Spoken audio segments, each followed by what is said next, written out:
Excuse my voice. I have no idea what's been wrong with it the last couple of days. Feeling a little bit hoarse here. However, we will get through this.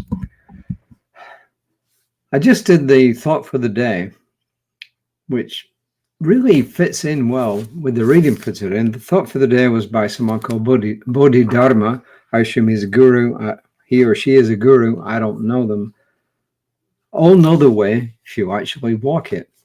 All know the way if you actually walk it. That really fits into today's reading. So here we go with today's reading. It's called A Chart and Compass. First quote is from another New Thought, Science of Mind era person of the 20th century, Alberta Smith, who says, "Your mental muscle grows by exercise, as does any other muscle. Picture your desires in a large, rich, colorful way, and you will be exercising this mental muscle. Picture your desires in a large, rich, colorful way, and you will be exercising this mental muscle." Alberta Smith. And this is Ernest Holmes from Journey into Life, 1967. So it was published posthumously, pages 40 and 41. And here Ernest Holmes says, "We may be surrounded by divine wisdom, love, and intelligence, and still lack divine guidance. Not that we lack the ability to accept it, for that is a gift of God forever made and forever delivered. But we lack the perception of this guidance and its operation through us. To feel that presence greater than we are, that is guiding us, is normal. To trust this presence," he says, "is sanity. To desire that the divine shall express itself in our mind and project itself through our thought is to be receptive to that greater side of our nature that lies open to us in the upper reaches of thought." And then he goes on to say, we need a chart and compass. We need a guide, but not an external one, not someone to tell us what to do or how we ought to do it, not someone who wishes merely to impose their own will on ours. He says we need an inner guide, and he capitalizes the guide. And the miracle of it is that we already have this inner guide. It has been there all the time, awaiting our acceptance. And that was Journey into Life, 1967, pages 40 and 41. And this is how Reverend Jesse, this is how he comments on it, shall I say. He says, well, exactly how does this guidance work? Often described as a still, small voice, he says sometimes it's a big, loud shout. Either way, it requires our conscious involvement to complete its circuit. We each come to this life with deep-level intentions, and then we uncover fresh aspirations at every step along the way. Our internal guidance sort of drops us off at the door to our creativity.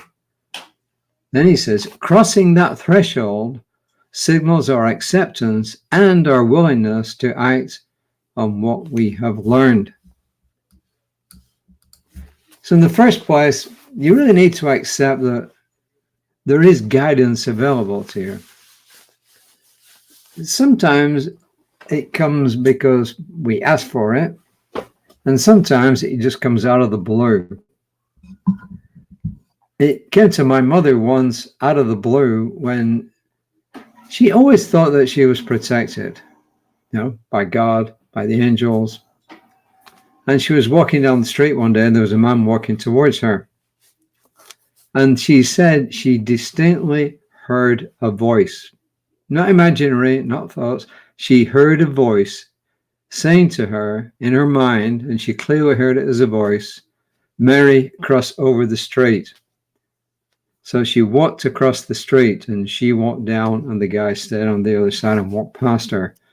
And she believed, and I believe her too, that that was divine guidance. It's in a simple way, but it was maybe even a life-saving event, who knows?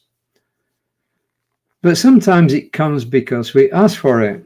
And whenever I'm going to give a speech, a talk, I ask for divine guidance.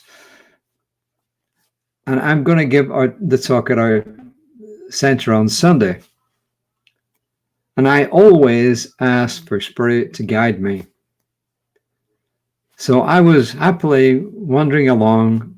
I got a good idea of what I was going to talk about.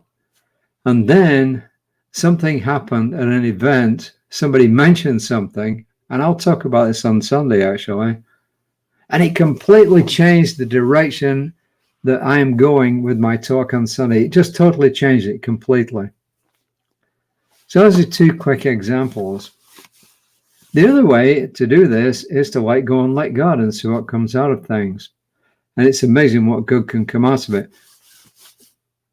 But the other point is this, that the more we do our spiritual work and the more we're prepared to listen to that silence, I think the more we are able to accept that guidance that comes to us. But in the first place, you've got to accept that that guidance is there.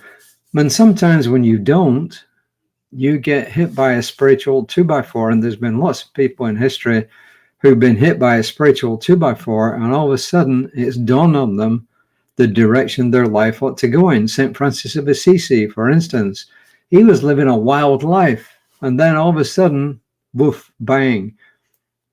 And he realized the direction of his life was not going anywhere that it ought to be going. And he completely switched tracks, and he became somebody who's famous.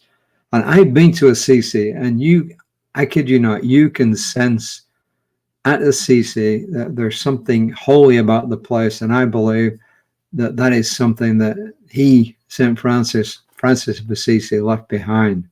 And he became the person who talked to animals. And I'm sure, if you've not heard of him, look him up. Francis of Assisi, St. Francis of Assisi. So I believe that guidance is there, and I believe that the more that we each do our spiritual work, the more open we are to receiving that guidance, and the more the guidance comes. The affirmation that Reverend Jesse has given us is, I trust the guidance of love because I believe it is the power of good in the universe. I trust the guidance of love because I believe it is the power of good in the universe. And I claim for each and every person watching this, the highest good for them in their lives this very day. And I release this word into that divine law that always, always says yes. And so it is. Tune in tomorrow on Creative Life Spiritual Center's Facebook page for Reverend Lisa, my colleague, 9:15. Tune in to me tomorrow evening, somewhere around about 5, on wherever you see this, whatever social media platform you see this, it will be there tomorrow. And this will be on other social media later in the day today. So until next time, namaste.